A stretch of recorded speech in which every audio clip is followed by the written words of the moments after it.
বিসমিল্লাহির রহমানির রহিম। বিসমিল্লাহির রহমানির রহিম।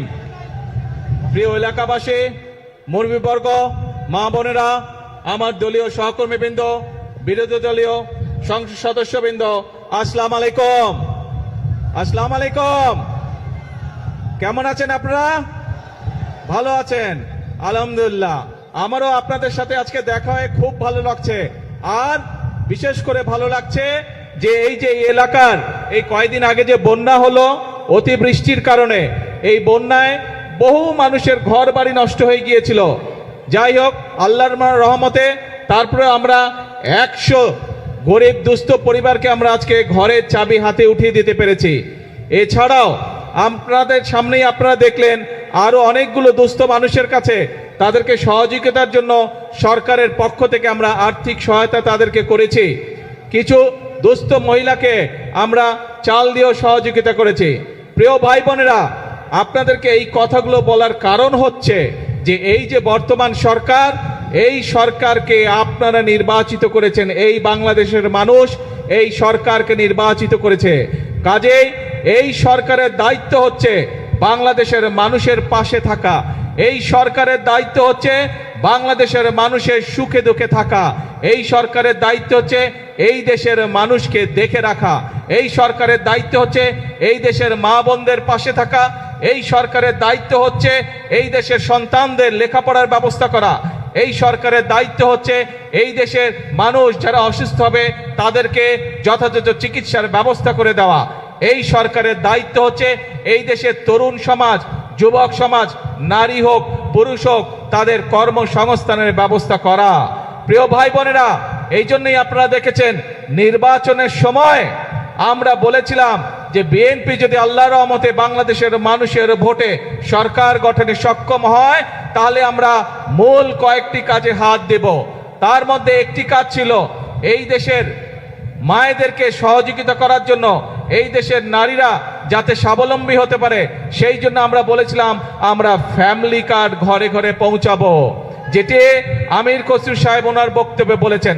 আপনারা দেখেছেন যে সরকার গঠনের 1 মাসের মধ্যে আমরা সেই ফ্যামিলি কার্ডের পাইলট প্রজেক্টের কাজে হাত দিয়েছিলাম এবং ইনশাআল্লাহ আল্লাহর রহমতে পাইলট প্রজেক্টের কাজ শেষ হয়ে গিয়েছে।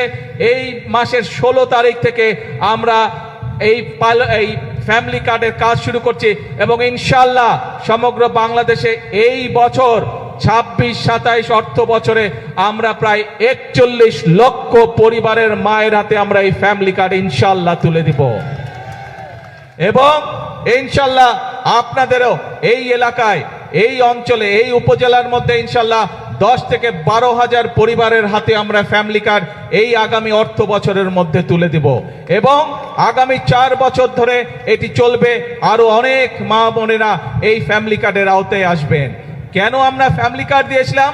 আমাদের ফ্যামিলি কার্ড দেওয়ার উদ্দেশ্য ছিল, লক্ষ্য ছিল যাতে ভাইদের পাশাপাশি যাতে বোনেরাও সংসারের হাল ধরতে পারে, একটি স্বাবলম্বী পরিবার গড়ে তুলতে পারে, সন্তানদের লেখাপড়া দেখতে পারে, সন্তানদের স্বাস্থ্য সেবা যাতে দিতে পারে মায়েরা। সেই জন্য মাদের হাতকে শক্তিশালী করার জন্য আমরা এই ফ্যামিলি কার্ডের ব্যবস্থা করেছি। শুধু ফ্যামিলি কার্ডই নয়, ফ্যামিলি কার্ডের পাশাপাশি আমরা কৃষক কার্ডেরও ব্যবস্থা করেছি। এই যে বাঁশখালীর কিছু অংশে লবণ চাষী ভাইরা আছে না, লবণ চাষী ভাইরা শুধু যে যারা ধান পাট বা অন্যান্য শাকসবজি বা অন্যান্য ফসল চাষবাস করে তারাই যে শুধু কৃষক কার্ড পাবে তা নয়, এমনকি লবণ চাষী ভাই যারা আছেন ইনশাআল্লাহ তারাও, এমনকি লবণ চাষী ভাই যারা আছে তাদেরকেও ইনশাআল্লাহ আমরা ফ্যামিলি কার্ড তাদের হাতে পৌঁছে দিব। এবং এখানে একটি কথা এসছে যে লবণের মূল্য নির্ধারণ করে দেওয়া। আলোচনা করে আমরা ইনশাআল্লাহ লবণের মূল্য নির্ধারণ করেছি, যেই মূল্য পেলে লবণ চাষী ভাইদের স্বাবলম্বিতা, অর্থনৈতিকভাবে তারা সচ্ছল হবে আস্তে আস্তে। ইনশাআল্লাহ আগামী কিছুদিনের মধ্যে আমরা সেই দামটি আমরা সকলকে জানিয়ে দেব, যার ফলে লবণ চাষী ভাইদেরকে আর আগের মতন কষ্ট পোহাতে হবে না। প্রিয় ভাই বোনেরা, আজকে আমি মাতার বাড়ি গিয়েছিলাম, মাতার বাড়িতে পুরা দেখে আসলাম এবং শুধু মাতার বাড়ি নাই, সেই চট্টগ্রামে মিরেশরাই থেকে শুরু করে সমগ্র অঞ্চলকে আজকে আমি দেখেছি, হেলিকপ্টারে আমি দেখেছি। কেন দেখেছি? কারণ এই যে আমাদের সামনে বিশাল সমুদ্র, এটি হচ্ছে এই বাংলাদেশের সম্পদ, এই দেশের সম্পদ।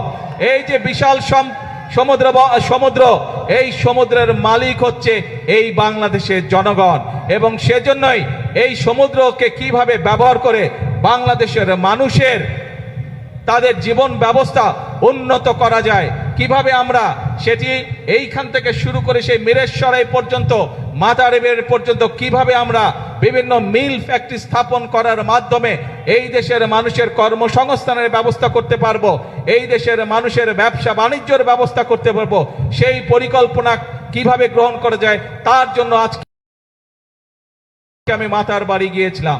এবং খুব স্বাভাবিকভাবেই প্রিয় ভাই বোনেরা,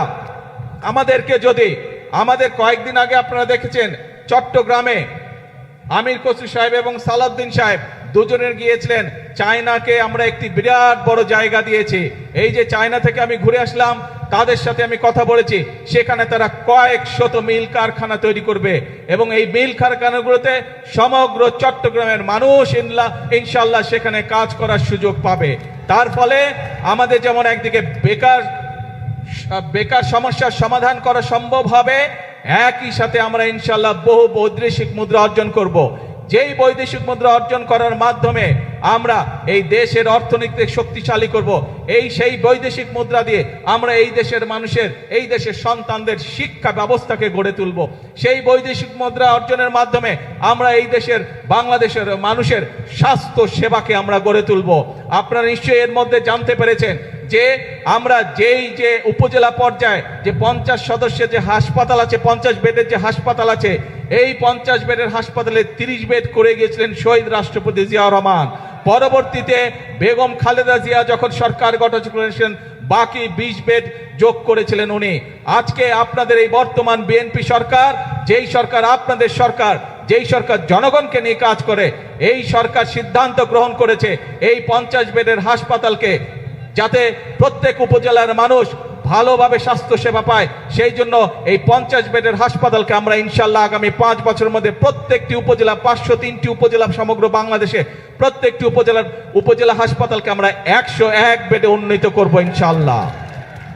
প্রিয় ভাই বোনেরা, এই কাজগুলো যদি আমাদেরকে করতে হয়, এই দেশের মানুষের জন্য যদি কর্মসংস্থানের ব্যবস্থা করতে হয়, এই দেশের মানুষের কর্মসংস্থানের ব্যবস্থা যদি করার জন্য যদি বিদেশি এবং দেশি বিনিয়োগকারী যারা আছে তাদেরকে উৎসাহিত করে যদি মিল ফ্যাক্টরি স্থাপন করতে হয়, তাহলে তার পূর্ব শর্ত হচ্ছে দেশে শান্তি শৃঙ্খলা থাকতে হবে। দেশে বিশৃঙ্খলা থাকলে চলবে না। যখন বিগত সময় আমরা দেখেছি বা বিভিন্ন সময় আমরা দেখেছি আপনার এলাকায় বা বাজারে যখন কোনো গন্ডগোল হয়, কোনো সমস্যা হয়, তখন কি দোকানপাট খোলা থাকে না বন্ধ থাকে? কি ভাই, বাজারে যদি কোনো গন্ডগোল হয় দোকানপাট বন্ধ থাকে না খোলা থাকে? বন্ধ হয়ে যায়। কেন বন্ধ হয়ে যায়? কারণ এই যে ছোট দোকানদার বা যেই ব্যবসায়ী হোক, ব্যবসায়ী জন্য বন্ধ করে দেয় যাতে ওই গন্ডগোলে তার ব্যবসার যাতে ক্ষতি না হয়। ঠিক একইভাবে দেশীয় বা বিদেশি বিনিয়োগকারী যারা আছে, তারা যখন বিনিয়োগ করবে তারা তো চাইবে যে যাতে তার মিল কারখানার উৎপাদিত পণ্য ঠিকভাবে বন্দর দিয়ে যেতে পারে বা তার কাঁচামাল যাতে সঠিকভাবে আসতে পারে, রাস্তাঘাটে যাতে শান্তি থাকে, তাই না? যদি মিল কারখানা না চলে সঠিকভাবে, তাহলে কি কর্মসংস্থানের ব্যবস্থা করা সম্ভব না। সেই জন্য ভাই আমাদেরকে সচেতন থাকতে হবে, আমাদেরকে সতর্ক থাকতে হবে। যারা শান্তি শৃঙ্খলা নষ্ট করতে চায় তাদের বিরুদ্ধে তাদের ব্যাপারে আমাদেরকে সতর্ক থাকতে হবে। আমরা যদি দেশের সন্তানদের লেখাপড়ার ব্যবস্থা আমাদেরকে তৈরি করতে হয়, সুন্দরভাবে লেখাপড়ার ব্যবস্থা করতে হয়, স্কুল কলেজ সুন্দরভাবে তৈরি করতে হয়, তাহলে শিক্ষকদেরকে যদি ট্রেনিং দিতে হয়, ছাত্রছাত্রীদেরকে যদি নতুন করে বই দিতে হয়, এই সকল ব্যবস্থা যদি করতে হয়, তাহলে আমাদেরকে দেশের আইন শৃঙ্খলা ঠিক রাখতে হবে। একইভাবে সতর্ক থাকতে হবে আমাদেরকে, যারা বিভ্রান্ত তৈরি করতে চায় তারা যাতে কোনো সুযোগ না পায়। কারণ বিভ্রান্তকারীরা যদি বিভ্রান্ত করার সুযোগ পায়, ক্ষতিগ্রস্ত হবে জনগণ। বিভ্রান্তকারী যারা, তারা তো নিজেদের মতন করে চলে যাবে, তারা তো জনগণের সাথে থাকবে না। সেই জন্য প্রিয় ভাই বোনেরা, আজকে আমাদেরকে সিদ্ধান্ত নিতে হবে, আজকে বাংলাদেশের মানুষকে সিদ্ধান্ত নিতে হবে যে আমরা কি আমাদের দেশকে এগিয়ে নিয়ে যাব, নাকি আমরা ঝগড়া ফ্যাসাদে লিপ্ত থাকব, নাকি আমরা বিভ্রান্তকারীদের সাথে থাকব। এই ব্যাপারে আমাদেরকে সিদ্ধান্ত নিতে হবে। আমরা জানি বিগত স্বৈরাচার আমলে এই দেশের জ্বালানি বা বিদ্যুৎ খাতকে কয়েকটি গুটি সংখ্যক ব্যক্তির হাতে তুলে দেওয়া হয়েছিল। তাদের স্বার্থ হাসিলের জন্য বিভিন্ন পরিকল্পনা গ্রহণ করা হয়েছিল, যা এই দেশের মানুষের পক্ষে নয়। খুব স্বাভাবিকভাবেই সেই জ্বালানি ব্যবস্থা বা বিদ্যুৎ ব্যবস্থা, যেটি অপরিকল্পিতভাবে যেই ব্যবস্থা গুটি কয়েক মানুষকে সুবিধা দিয়েছিল, সেটি যদি জনগণের স্বার্থে সেই পরিকল্পনা করতে হয়, স্বাভাবিকভাবে কিছু সময়ের প্রয়োজন। আমরা এরই ভিতরে তার কাজে হাত দিয়েছি। ইনশাল্লাহ সমগ্র বাংলাদেশের মানুষের সামনে আগামী 10 বছর আমাদের জ্বালানি পরিকল্পনা কি হবে, আগামী 10 বছর ইনশাল্লাহ বাংলাদেশের বিদ্যুৎ ব্যবস্থা কি হবে, সেই প্রস্তাবনা আমরা জাতীয় সংসদে উপস্থাপন করব। জাতীয় সংসদে উপস্থাপন করার মাধ্যমে আমরা পরিকল্পনা দিয়ে সেই কাজ আমরা শুরু করব, যাতে করে স্কুল কলেজ হোক, হাসপাতাল হোক, মিল কারখানা হোক, বাসা বাড়ি হোক, মানুষ ঠিকভাবে বিদ্যুৎ পেতে পারে। গাড়ি ঘোড়া সবকিছুতে, মোটরসাইকেল সবকিছুতে যাতে গ্যাস মানুষ ঠিকভাবে পেতে পারে, সেই পরিকল্পনা আমরা গ্রহণ করব। আমরা খেয়াল করেছি বিগত কিছুদিন ধরে কিছু মানুষ, গুটি সংখ্যক কিছু মানুষ এই ব্যাপারে বিভ্রান্ত ছড়ানোর চেষ্টা করছে। আপনাদেরকে পরিষ্কারভাবে উদ্দেশ্য করে বলতে চাই, বিএনপি সরকার সংসদে পরিকল্পনা উপস্থাপন করবে। আপনাদের যদি পরিকল্পনা থাকে, আসুন জনগণের সামনে উপস্থাপন করুন, কিন্তু বিভ্রান্তিকর কথা বলে দেশে বিশৃঙ্খলা তৈরি করবেন না, বিভ্রান্তিকর কথা বলে জনগণের শান্তি নষ্ট করবেন না, জনগণের শান্তি নষ্ট করবেন না। কারণ 50 বছরের উপরে এই দেশের স্বাধীনতা হয়ে গিয়েছে। এখন জনগণের জন্য কাজ করার সময়, এখন দেশ গঠনের জন্য কাজ করার সময়। পৃথিবীর বহু দেশ আমাদের পরে স্বাধীন হয়েছে, কিন্তু তারা কাজ করার মাধ্যমে, পরিশ্রম করার মাধ্যমে তাদের দেশকে অনেক দূর এগিয়ে নিয়ে গিয়েছে। কাজেই আর পিছনে থাকা যাবে না, আর পিছনে পড়ে থাকা যাবে না। এখন একটি লক্ষ্য, একটি উদ্দেশ্য, জনগণের জীবন মান উন্নত করা, দেশের ভাগ্যের পরিবর্তন করা। প্রিয় ভাই বোনেরা, যেই পরিকল্পনার কথাগুলো এই সংক্ষিপ্ত বক্তব্যে আমি আপনাদের সামনে তুলে ধরেছি, আপনারা কি মনে করেন এই পরিকল্পনাগুলো বাস্তবায়িত করা সম্ভব হলে দেশের জনগণের ভাগ্য এবং দেশের ভাগ্য পরিবর্তন হবে? আপনারা কি মনে করেন? কি ভাই, জনসভার পিছনে যারা আছে, আপনারা কি মনে করেন আমরা সঠিক পরিকল্পনা গ্রহণ করেছি? এই যে শিল্প কারখানা, বিদ্যুৎ, জ্বালানি, ফ্যামিলি কার, কৃষক কার, এই যে পরিকল্পনা গ্রহণ করেছে, এগুলা জনগণের পক্ষে ঠিক আছে? যদি ঠিক আছে ভাই, তাহলে আপনাদের সমর্থন থাকতে হবে। কারণ আমরা সবসময় বলি, আমাদের অর্থাৎ বাংলাদেশ জাতীয়তাবাদী দল বিএনপির সকল ক্ষমতার উৎস হচ্ছে জনগণ। জনগণের সমর্থন থাকলে আমরা প্রত্যেকটি জনগণের স্বার্থে যতগুলি কর্মসূচি, সবগুলো ইনশাল্লাহ আল্লাহর রহমতে আমরা বাস্তবায়ন করতে সক্ষম হব। আসুন আজকের এই জনসভায় আমরা যেভাবে আজকে দুস্থ মানুষকে সহযোগিতা করে যে সাহায্য দিয়েছি, এই সাহায্য এবং সহযোগিতাকে আমরা পরিবর্তন করতে চাই কর্মসংস্থানের মাধ্যমে। সেটি দেশের ভিতরে হোক, সেটি আমাদের তরুণ সমাজের সদস্যদেরকে বিভিন্ন প্রশিক্ষণের মাধ্যমে বিদেশে প্রেরণ করাই হোক না কেন। অর্থাৎ আমরা চাই প্রত্যেকটি বাংলাদেশের প্রত্যেকটি মানুষ, 20 কোটি মানুষের 40 কোটি হাত, প্রত্যেকটি হাত শ্রমিকের হাতে রূপান্তর করতে চাই আমরা, যাতে করে প্রত্যেকটি মানুষ দেশ গঠনে ভূমিকা রাখতে পারে, যাতে করে প্রত্যেকটি মানুষ নিজের হাতের পরিশ্রমের মাধ্যমে নিজের এবং পরিবারের ভাগ্যের পরিবর্তন করতে চায়। আমরা সেই বাংলাদেশকে গড়ে তুলতে চাই। আমরা সেই বাংলাদেশের জন্য অপেক্ষা করেছি, কিন্তু অপেক্ষা করলে, বসে থাকলে চলবে না। আমাদেরকে কাজ করতে হবে, আমাদের ফসলের উৎপাদন বৃদ্ধি করতে হবে, আমাদেরকে মিল কারখানা স্থাপনের মাধ্যমে আমাদেরকে কর্মসংস্থান এবং শিল্পের বিপ্লব আমাদেরকে ঘটাতে হবে। প্রিয় ভাই বোনেরা, আসুন আজকের এই জনসভায় আমরা সেই শপথ গ্রহণ করি, সেই প্রতিজ্ঞা গ্রহণ করি যে বাংলাদেশের মানুষ আর বিভ্রান্ত হবে না, বিভ্রান্তকারীদের কোন রকম প্ররোচনায়। বাংলাদেশের মানুষ এখন সামনের দিকে যাবে, বাংলাদেশের মানুষ নিজেদের ভাগ্যের পরিবর্তন করবে, বাংলাদেশের মানুষ একই সাথে তার দেশের ভাগ্যের পরিবর্তন করবে। এবং সেই জন্যই আমরা বলি, করব কাজ, করব দেশ, সবার আগে করব কাজ, করব দেশ, ইয়েস, সবার জন্য বাংলাদেশ। আজকে তাহলে এই পর্যন্ত থাকলো। আপনারা নিশ্চয়ই খেয়াল করেছেন, 1 মিনিট ভাই, স্লোগান দিস না ভাই, স্লোগান দিস না, কথা শুন ভাই, কথা বলতে দে, শান্ত হয়ে বস। আপনারা সবই হবে, ধৈর্য ধরতে হবে, ধৈর্য ধরতে হবে, সবই হবে।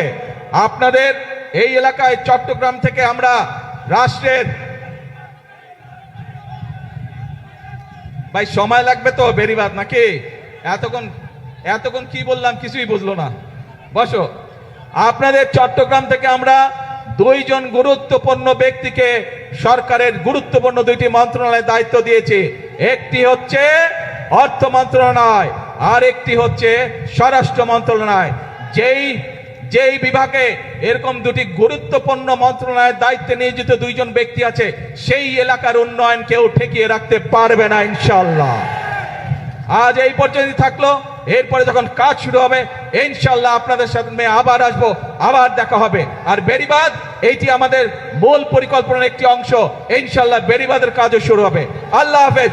বাংলাদেশ জিন্দাবাদ, বাংলাদেশ জাতীয়তাবাদী দল জিন্দাবাদ। আসসালামু আলাইকুম।